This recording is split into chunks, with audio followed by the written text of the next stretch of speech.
Scientific and medical communications is kind of a unique thing in PR and marketing, particularly because you're taking something that is so complex and often so nuanced in the message and trying to communicate that to oftentimes an audience that has a completely different lexicon and probably no understanding of the details or context in which the data is coming from.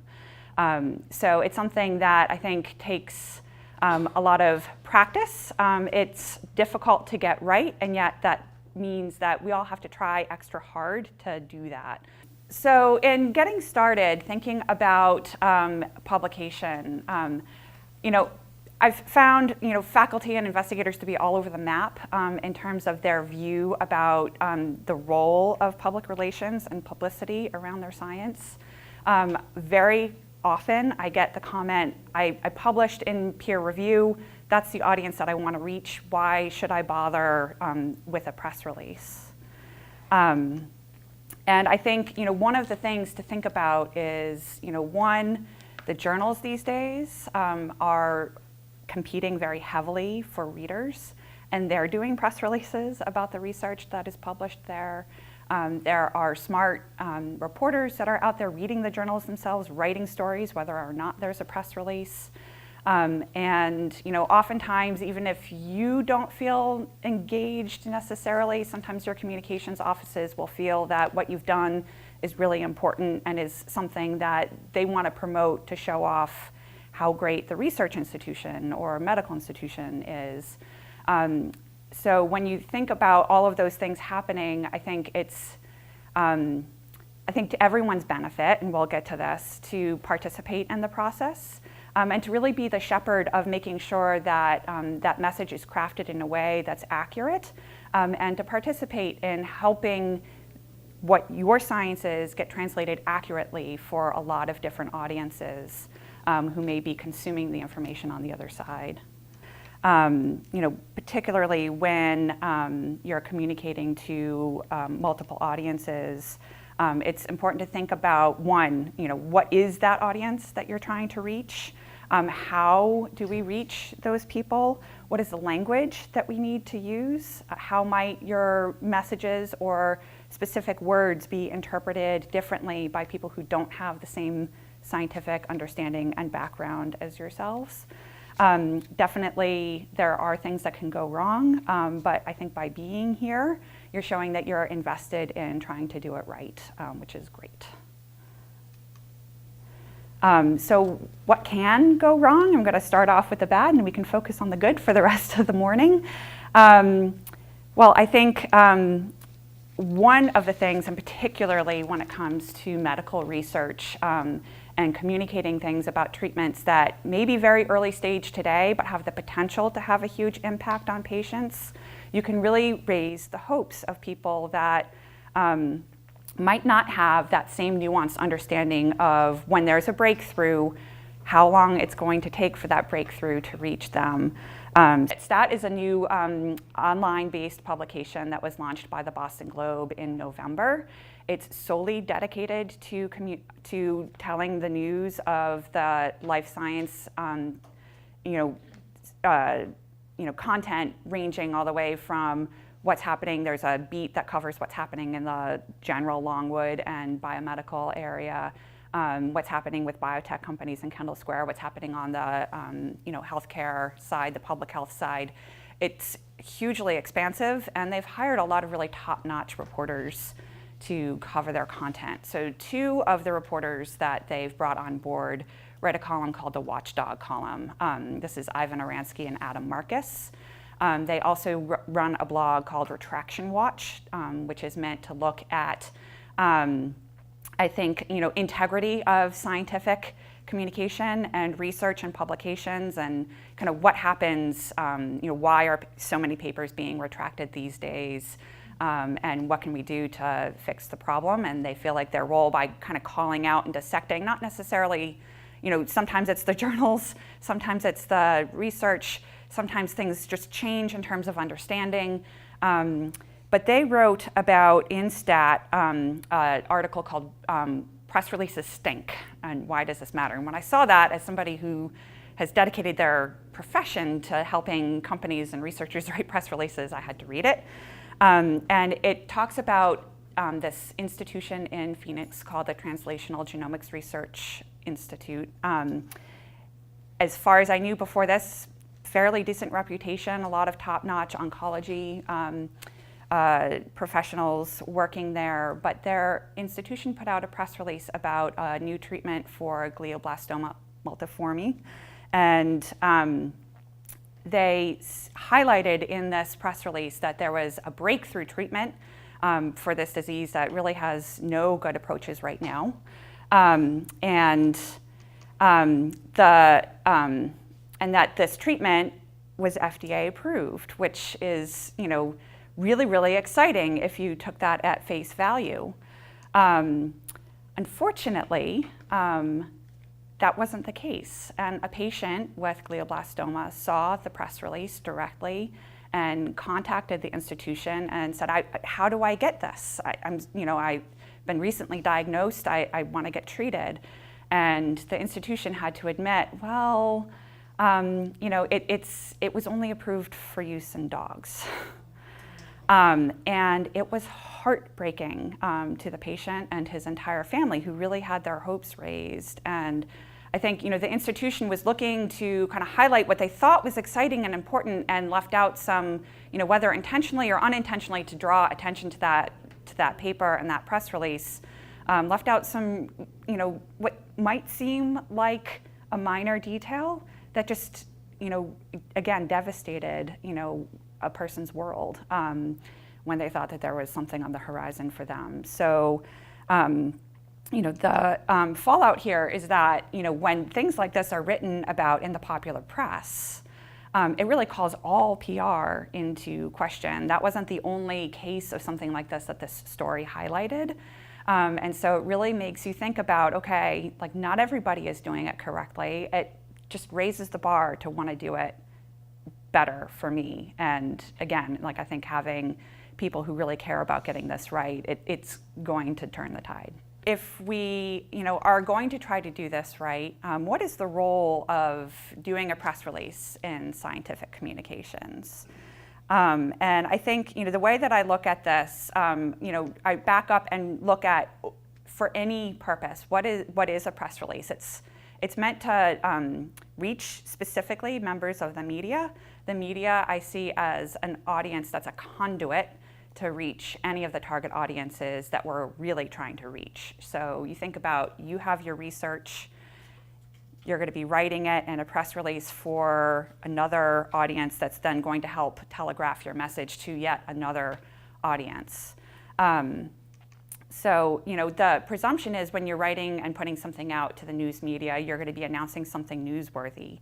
So I'm going to get at, some of the evaluation that I think needs to happen around any press release that's being written to determine whether or not it's ready for being, news distribution.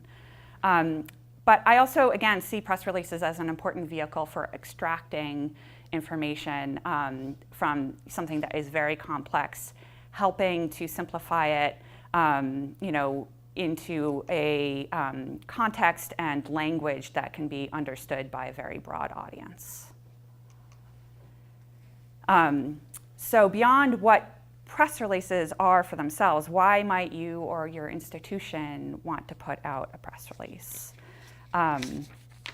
So, just from my experience, I think that, thinking through why do you want to do this will help you to shape the message. Thinking about the audience that you're trying to reach, again, that language that you use and the maybe types of media that you reach out to, what you include in your press release, what you don't include in your press release is going to ultimately be driven by who you think is going to be reading it and writing about it in the end. But I've seen, press releases, when you're trying to broadcast something, if it's about a clinical study, maybe earlier results being published. Oftentimes you see publication of kind of pre-IND work being published and highlighted to help raise visibility for something that's moving into clinical trials and to recruit and or inform patients. Or it might just be about trying to reach patients to come to your medical institution because important groundbreaking work is happening there, and they might want to be part of that. Also, most of the research institutions in Boston have a heavy need for fundraising. So getting that research out there kind of gives something that donors might want to support so that more research like this can continue to happen. But they won't know about it unless it reaches them. And I think for all of you personally, there's also, some benefit. There's the drive, publish or perish. Oftentimes, a certain flow of publications and caliber of publications is necessary for, achieving, full faculty status or tenure. So, driving that sort of visibility and support for yourself and the science that you're doing, recruiting, junior scientists to join your labs. It's all part of getting this out to a broader audience beyond who might be reading that original manuscript. And just to remember that even if you're maybe only writing this for a very specific audience, maybe you're trying to reach people within the biomedical community who you presume have some understanding of the science that you're writing about. Remember that these things are distributed online, electronically. They appear on websites. They appear in social media news feeds. Oftentimes they're put out directly by email to huge lists of donors and former patients and their families. So you never know who's going to be reading this content. And again, think of that, sort of responsibility of setting and managing expectations with potential patients and the, consequences of what you say. Why might doing a press release be a good thing? Again, it's going to help raise the visibility beyond what's in the original manuscript and the subscribership of the publication that you were accepted in. And for some complex and maybe controversial scientific subjects, it can provide really valuable perspective and help to raise a dialogue around the science to help hopefully ensure accurate portrayal of what it is that was done. So by your engagement in the press release process with your communications offices, in talking to the reporters directly, gives you a chance to hopefully maybe hear some things where they might be going off track and right the ship. But sometimes it really is just too early. The research is just not ready for mass consumption. And I know this from just experience. When something is big, it's a huge time commitment. And I know the most important thing, the priority here is the actual research that's being done. So sometimes you really have to weigh, maybe you have another publication in the works and it's competitive and you need to make sure that you get that work done and submit it on time. Sometimes taking a break for publicity around something else just isn't feasible. And again, there's that potential to kind of harm your reputation if it's overhyped. So that's something to weigh very carefully and to make sure that any limitations or cautions that might be associated with your study are included in the way that that's propagated through the press release and also in your communications with reporters. So getting to John Oliver, hype in the news, it can, I think there's a lot of ways that we can look at for why this happens. I don't think that it's always malicious in how it happens. If you look at what has to, occur for a, study to be written up in a newspaper, you see tiny little column of text on one corner of the page that is dedicated to your study. And it's not that the reporter wouldn't want to write more. There's a lot of politics in how that space is allocated to the different stories. So they're trying their best to get it down to as few words as possible in a way that they can tell a whole story. And oftentimes that press release is an intermediary step that reporters rely on very heavily. So that is about, on average, 2 or 3 pages, which might have been derived from a 10 to 20 page manuscript. So again, here you're seeing the very, very complex being condensed and condensed again, trying to be simplified again and again. And it really is important to think about as you simplify the message to make sure that you're not actually changing completely the meaning of that original message. So John Oliver's rant, so if you guys have not seen it, I do highly, highly recommend watching it. That his show is, I think it's on HBO.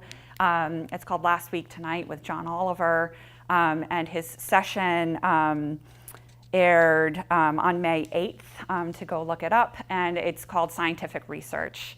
And he kind of starts off with, scientific studies say, and he really tears into it. And I mean, nobody is left unscathed. It's from, I think mainly looking at the popular media. So by that, I'm meaning like Good Morning America and Today's Show, USA Today, who are really just like getting out the headlines of science. And they're doing this in a way to get viewers and to get clicks. So they're putting out headlines that are, sensational, right? I'm going to make you look. Sometimes their stories might actually have like all of the detail in there, but those headlines are shocking, and oftentimes not all of the details are provided. And that really results in kind of gross distortion of the original message. So not only does your message get changed on you, not your own fault. You wrote the press release, you wrote the manuscript in the most responsible and accurate way, and here there is media that is then causing widespread misunderstanding about the scientific work that you've done.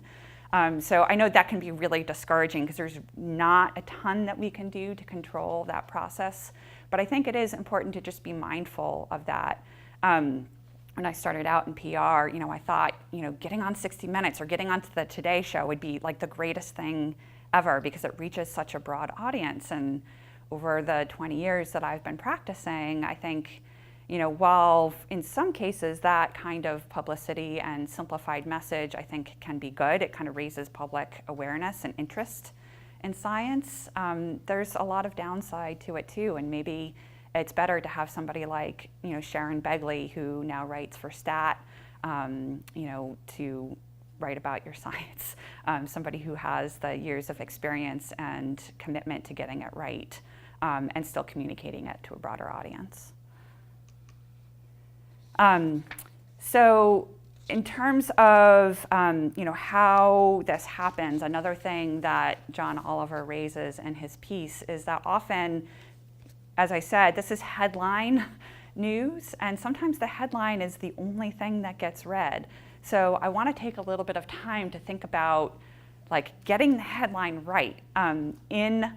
When you're putting out a press release, in my opinion, plagiarism is like the highest compliment. If somebody takes your headline and publishes it as your own, that's great, because that means they are publishing what you wanted them to say about your research.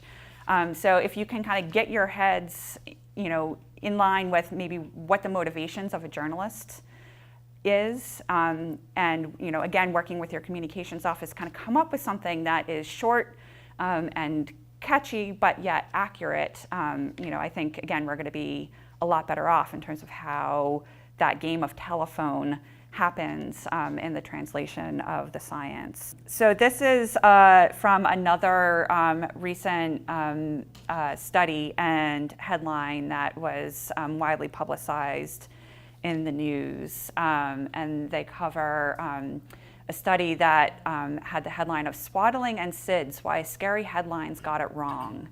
And some of the headlines that came out from this study were "Swaddling babies is tied to heightened risk of sudden infant death syndrome," and "Swaddling may increase the risk of SIDS." This I see as like a classic case of fear-mongering. And I'm a parent. I don't know how many of you have young children. The sort of awareness that's been raised about putting your kids on their backs to sleep, making sure that you're minimizing it, or eliminating any loose objects in your cribs. parents are going to look at every single headline that has SIDS in it because they don't want to lose their child. So, this, in terms of ratings, and as I mentioned, this is kind of borrowed from the system that Gary at Health News Review came up with. I would give these headlines a 1 on his rating scale. And, again, that's because they, 1, aren't accurate. Again, this wasn't a randomized controlled study. It was, an analysis of existing data from a bunch of different studies that had all different parameters and definitions of SIDS, let alone different types of swaddling that were used in the studies. But Gary does come up with a suggested headline here. So, swaddling weakly linked to slight increase in SIDS risk.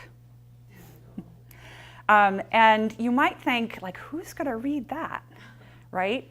But Gary found this story through a Facebook post from a friend of his who's a parent who was feeling really frustrated that no matter what she did, swaddle, not swaddle, start, solids at 6 months, wait until a year, everything that you do, there's a contradicting study that just makes you feel like you're an awful parent. Honestly, like something like that, I would click on it because it's kind of reassuring.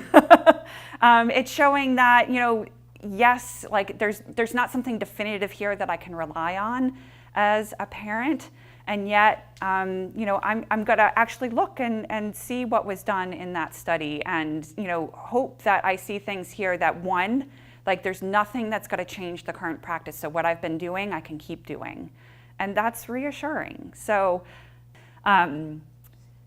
I think that you don't always have control over what the headline says. You can often really have a lot of control in helping to shape what's included in an article, or at least help to make sure that statements are correct. Somebody goes and writes an article and has absolutely no input, interaction, or comment from the organization that put the research out. They're going to write based on their own best guesses, or they're going to go to other researchers and ask for their interpretation, which may or may not be correct. So at the very least, by providing your interpretation of the results, you will hopefully have some correct statements within the body of the story that can help with the accuracy and the takeaway for people who read it. Again, I think by working really hard to try to come up with headlines that are responsibly written, but short and somewhat clicky, as they say with the online headlines. Again, I think maybe we can help kind of shift to better headlines, or show that you can get clicks for something that's written well. It's not going to change it 100%, and yet I think being aware of it is important. You can ask questions back to the reporter. You're not the one who has to do all the answering. After you provide information, ask the reporter, it's important to me that you get this right. Can you reflect back to me your takeaway from what I just said? And have them look at their notes and try to summarize it back to you. Reporters are often recording your interview. I recommend saying back to the reporter, no problem, I'm gonna record it as well for my records. And that way you have sort of a record of what was asked and what you said, and when the article comes out, if they got it wrong, if they're mischaracterizing what you said, don't let it lie, ask for a correction. That's really, really important. So let's look at another example for headline writing, and here I'm picking this was an entire press release that Gary and his team picked as a 5-star rating. And this was a study done by Children's Hospital of Philadelphia in gene therapy for factor VII deficiency.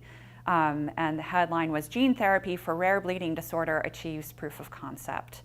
The subhead was, "CHOP researcher leads study of factor VII deficiency in dog model, shows long-term correction, safety, and efficacy. So some of the highlights here in why this was pointed out as a great study, and I'm not going to get into that full rating here, so I encourage you to go online and find this press release and the blog and the review that Health News Review did on it, because you can see all of the rating criteria on why they gave it a 5-star rating. But highlights of this are, one, the use of proof of concept. So proof of concept has very, very different meanings to lots of different people, but it at least says like it's not ready for prime time yet, that it was only proof of sort of one step in the process for the treatment. There's a lot of controversy about putting in headlines sort of specific models, used in research, animal models, and naming dogs, because there's a lot of activists out there. But here they were upfront about the fact that this research was done in dogs, not humans. So again, like if you're a venture capitalist, to them, proof of concept means it cleared phase 2 studies. So here they're providing the specific context that this was done in an animal model. And that, again, it kind of helps define also what proof of concept meant for these researchers in that subhead. So the long-term correction, the safety, the efficacy, and when you go in and read the press release, it actually doesn't provide a ton of detail on the methods or a ton of numbers, but it does define what long-term means to them, what safety parameters would have meant it wasn't safe. So, again, that's, something to see it being done right. It's positive, but it's pretty down to earth and grounded in terms of the research that was actually done. How do you start to map that research article into a press release? Because it's not a straightforward process always. I like to start by, I'll go through, I'll read the manuscript, and I'll take my highlighter or have a piece of paper next to me, and I'll go through and I'll highlight the statements that I think are sort of all of the important statements and messages in the manuscript. To kind of show my cards a little bit, like there's significant parts of the manuscript that I tend to skip over. I don't read all of the materials and methods. I usually do a very quick skim of the full results section, usually looking for if there's things called out in the conclusions or discussion section. I'll go back and look, do I need to be able to define how this result was achieved or a particular test that was used, or the results is often where limitations are noted as well for the study or what was looked at.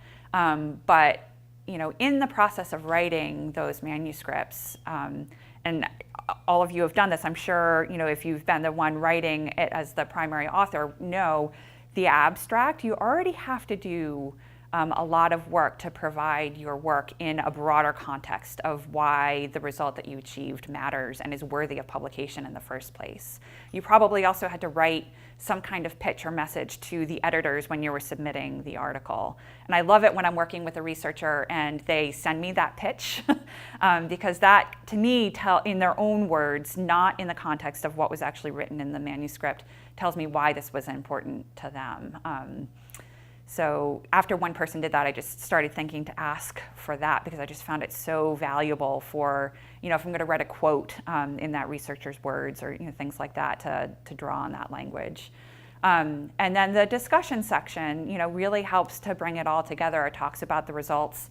It talks about why it's important, and oftentimes, talks about, what's next.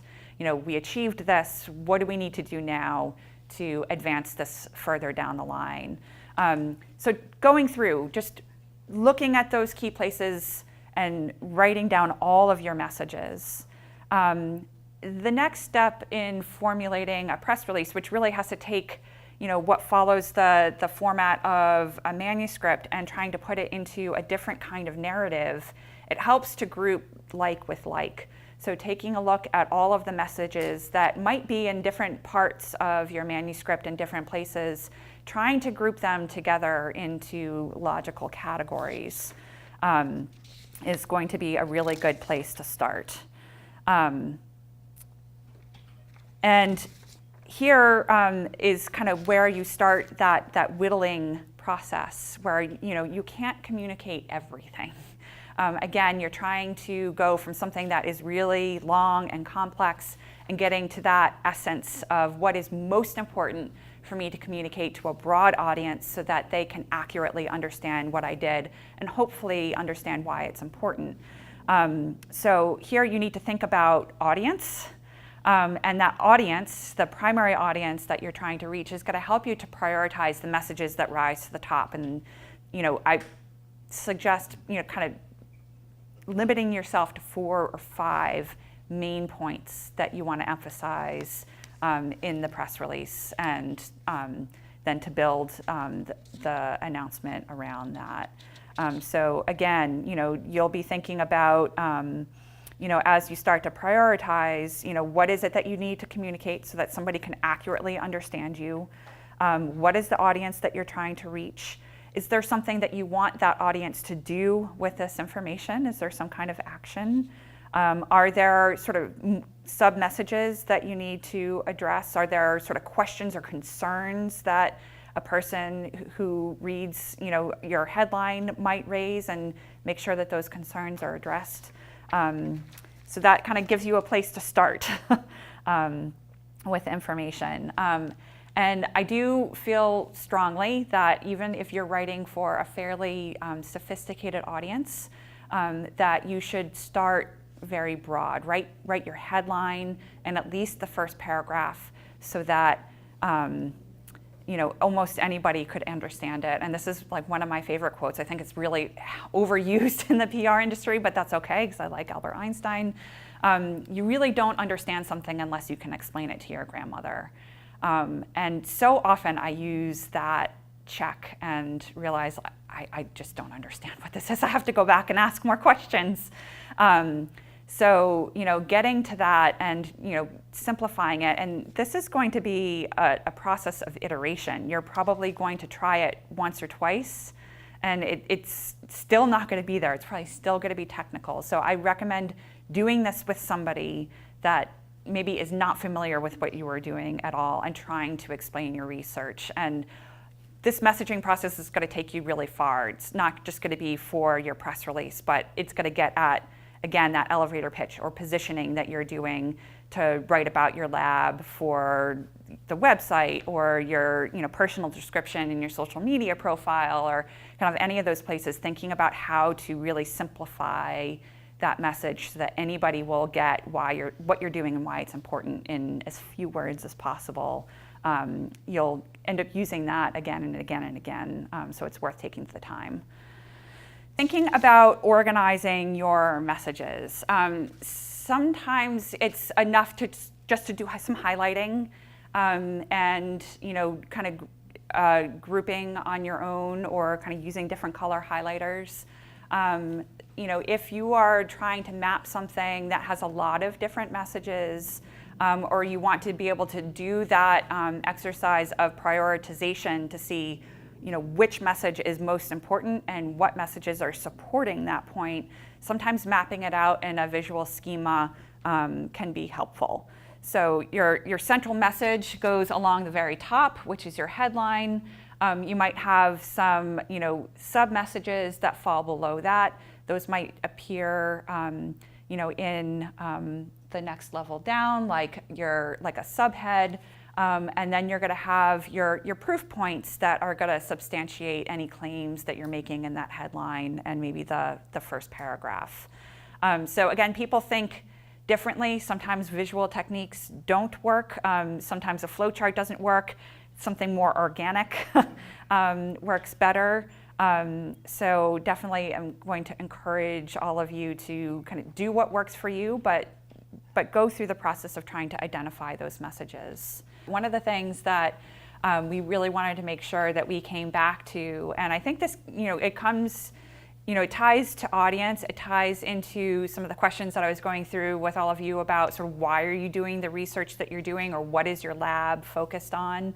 The broader positioning of your research and what your lab overall is doing is really important general context for how you're going to talk about any of the specific results or specific studies that you're doing.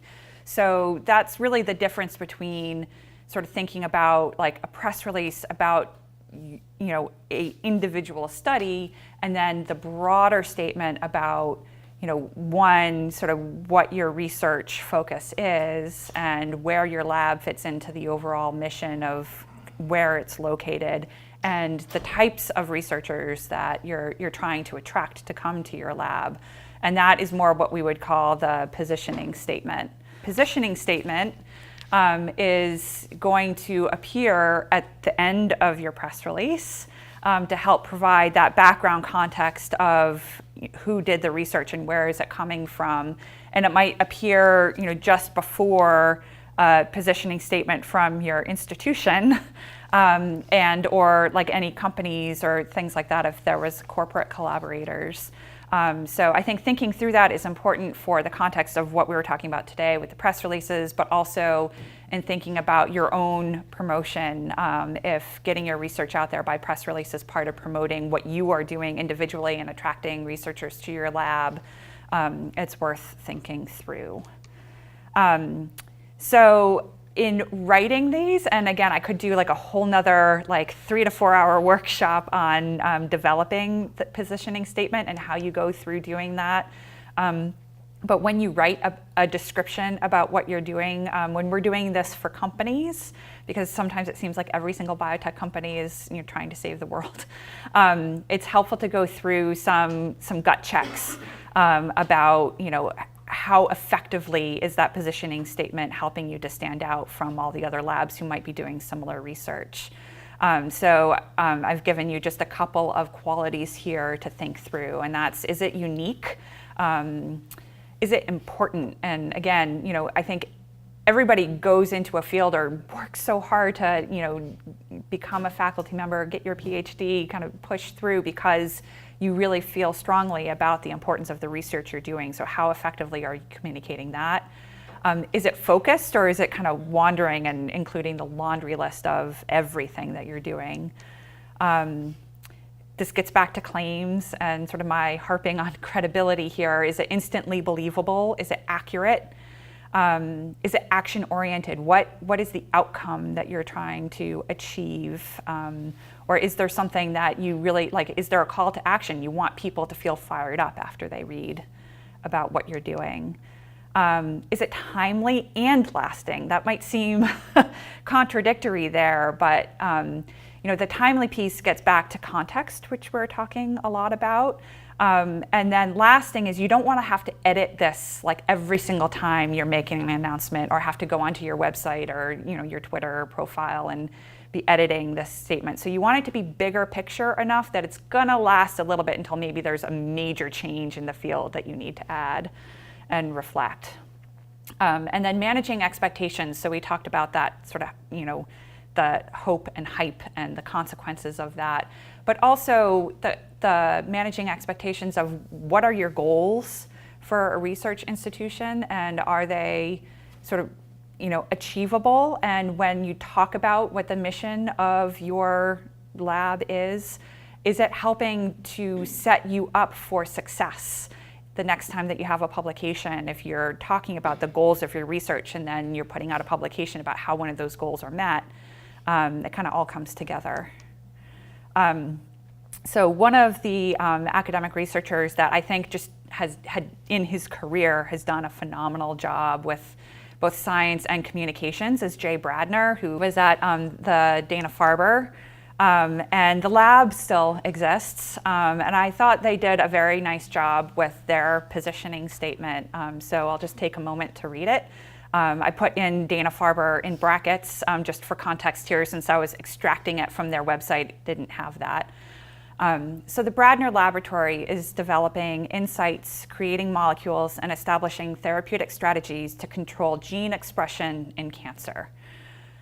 Toward these goals, we have assembled as a highly collaborative, interdisciplinary group of scientists that innovate solutions using chemistry, biology, biochemistry, and computer science.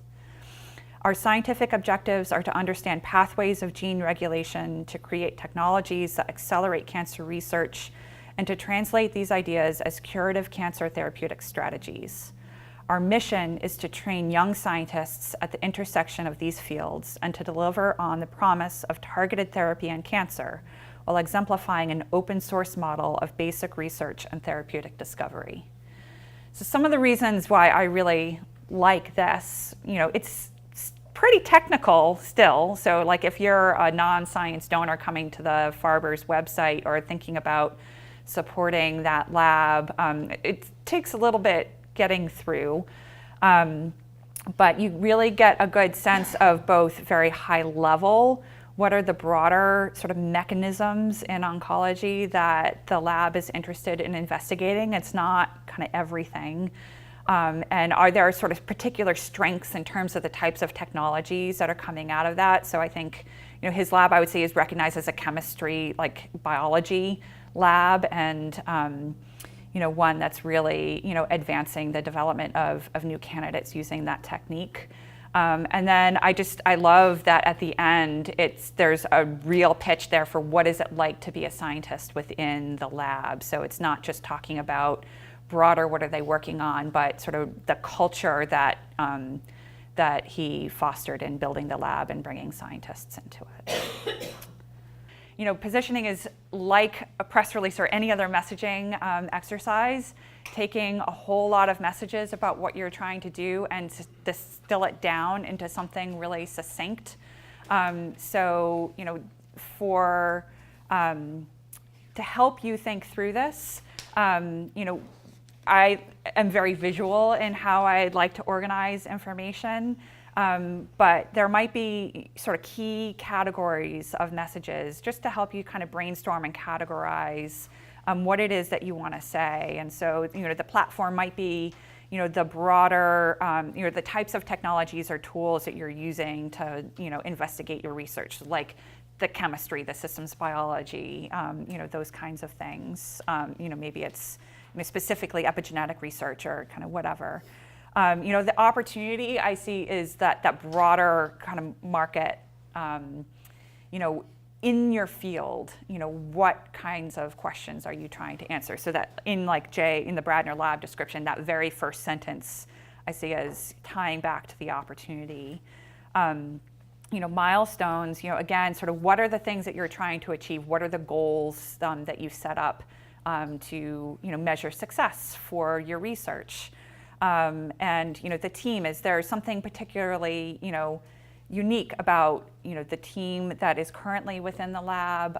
What it like at the very end of the Bradner Lab description, talking about sort of the culture and what it's like to be a researcher, and what kind of people would you like to come work with you if that's something that's important to communicate.